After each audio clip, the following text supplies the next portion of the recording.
Pertama, pendekatan atau analisa atau metode di dalam trading, ini trading apapun loh.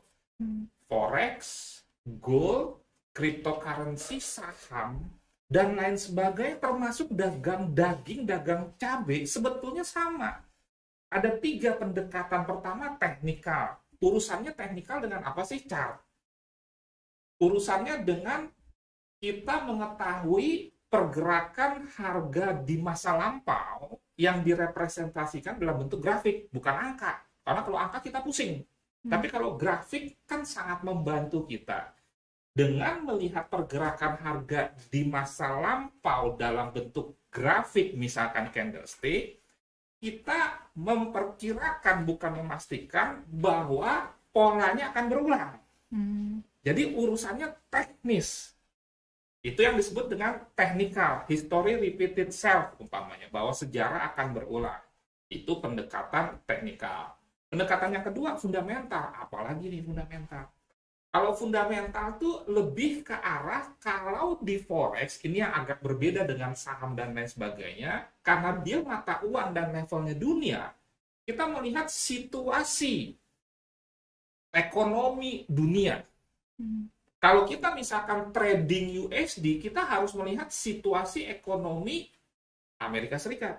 Misalkan, apakah dia sedang krisis atau sedang ekonominya bagus-bagus saja? Apakah terjadi kenaikan jumlah pengangguran? Nah, ini sebagai bahan informasi nih. Mungkin kalau ada waktu saya akan memberikan tips. Hari ini tuh hari Jumat minggu pertama. Jumat minggu pertama itu diumumkan 3 data ketenaga kerjaan. Seperti apa? Pertama, NFP, kira-kira jumlah lowongan pekerjaan. Yang kedua, tingkat pengangguran. Yang ketiga, itu yang disebut dengan upah buruh per jam. 3 data ini sifatnya data ekonomi, masuk fundamental, tetapi jangan salah kaprah, fundamental itu hanya sekedar news, lihat Forex Factory hijau merah. Terus dia bilang bisa fundamental. Bukan itu fundamental. News yang dirilis, khususnya news ekonomi, bagian dari analisa fundamental. Tetapi analisa fundamental itu sifatnya long term dan dibutuhkan news yang berulang-ulang terjadi dengan arah yang sama, baru membentuk fundamental.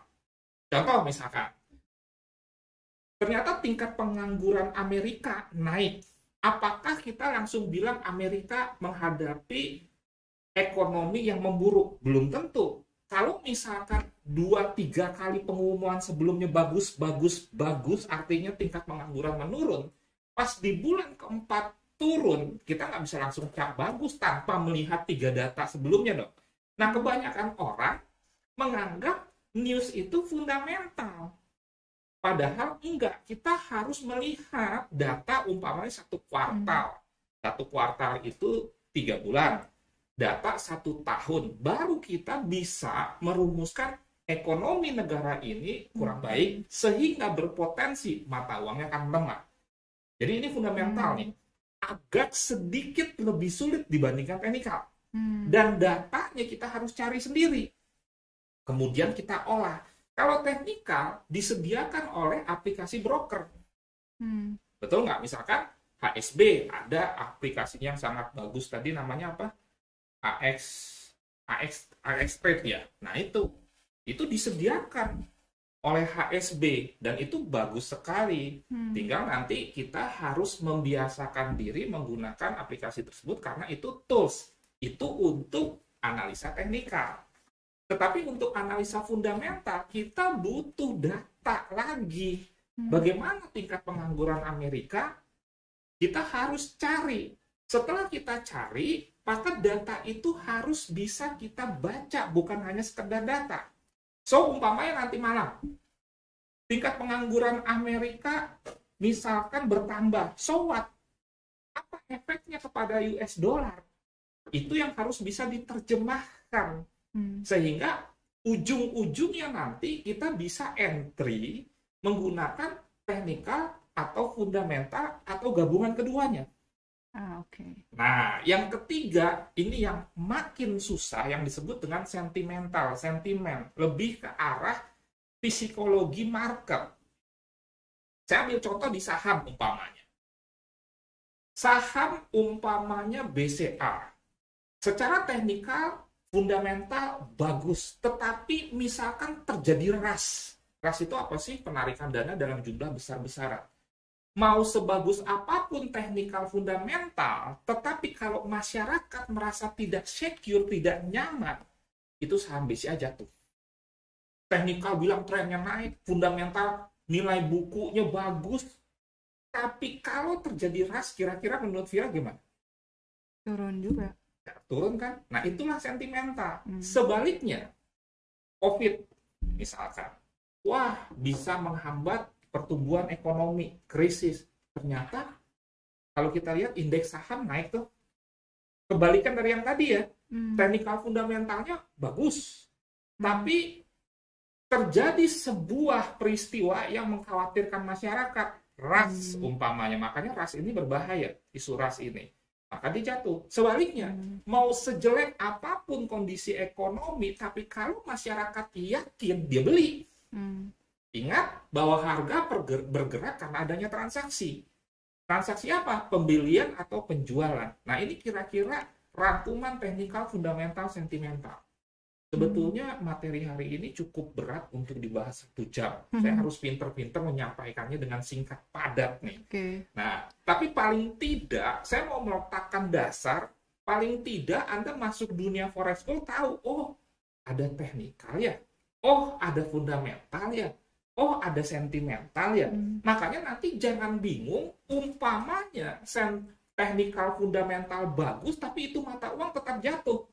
Karena ada sentimental. Betul. Nah itu. Makanya proteksi apapun itu tentunya kembali lagi dengan money management yang baik. Kira-kira fundamental, fundamental, sentimental kita tidak bahas lebih mendalam, tapi yang penting tahu, kita akan bahas lebih dalamnya mengenai teknikal. Di dalam mempelajari sesuatu, kita harus terstruktur. Teknikal itu terdiri dari apa? Kita harus buat sesederhana mungkin, tetapi tidak sesederhana itu. Waduh, ini filosofis banget ya. Ini quote-nya Einstein sebetulnya, karena saya hobi sekali dengan Einstein. Oh gitu? Betul. Einstein bilang begitu. Pokoknya semua dibikin sederhana. Tapi memang pada prakteknya tidak sesederhana itu. Tapi kalau dari awal dibuat ruwet, gimana prakteknya coba? Iya. Makanya harus paham dulu mindset itu ya, Pak? Betul. Nah, kalau kita masuk ke teknikal, kita sederhanakan dulu. Bahwa teknikal itu hanya ada 3, nggak ada yang lain. Kita kelompokkan hanya ada 3. Makanya kita semangat mempelajarinya, karena sebetulnya nggak banyak kok yang dipelajari. Apa? 1, trend. 2, support and resistance. 3, volume transaksi.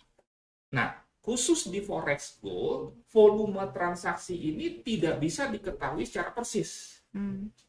Jadi, untuk sementara nih, di dalam forex gold yang saat ini kita tekuni, kita fokus aja ke trend dan support and resistance. Enak nggak? Menurut Vira?